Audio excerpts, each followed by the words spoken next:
কিন্তু আগামী 1-2 শতকেও বঙ্গবন্ধুকে বাংলাদেশের মানুষের হৃদয় থেকে মুছতে পারবেন বলে অন্তত আমার মনে হয়।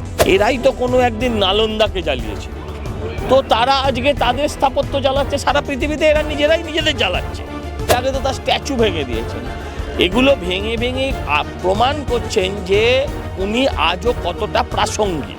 এই মুহূর্তে দাঁড়িয়ে রয়েছি কলকাতার বইমেলার জনবার্তা স্টলের সামনে। এই মুহূর্তে আমাদের সাথে রয়েছেন সজল ঘোষ। দাদা, বাংলা হান্টে আপনাকে স্বাগত জানাচ্ছি।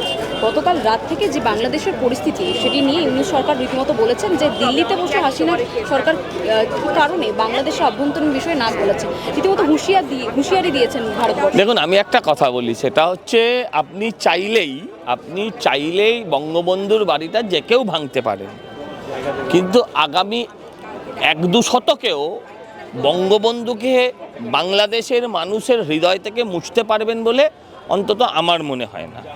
আপনি ভাঙতে পারেন, তার বাড়ি ভাঙতে পারেন, তার স্থাপত্য ভাঙতে পারেন, এর আগে তো তার স্ট্যাচু ভেঙে দিয়েছেন। এগুলো ভেঙে ভেঙে প্রমাণ করছেন যে উনি আজও কতটা প্রাসঙ্গিক, সেটা প্রমাণ করার চেষ্টা।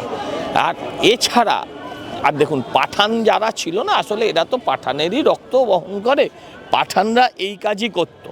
তারা সবসময়ই চলে যাবার সময়, পালিয়ে যাওয়ার সময়, কেটে পড়ার সময় তারা সমস্ত স্থাপত্যকে জ্বালিয়েছিল।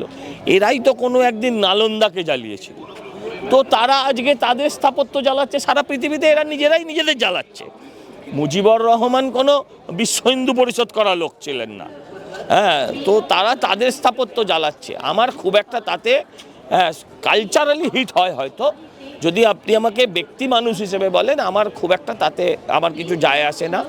কিন্তু আমার যেটা যন্ত্রণা, ওই রাজ্যে, ওই দেশে যারা আমার রক্ত আমরা যার বহন করি, যে একই নারীর টান যাদের সঙ্গে আছে, তাদের যখন জ্বালানো হয়, তাদের যখন পোড়ানো হয়, সেটা আমাকে অনেক বেশি ব্যথা দেয়। বাংলা হান্টের আরও খবর দেখতে নজর রাখুন। বাংলা খবর মানেই বাংলা হান্ট।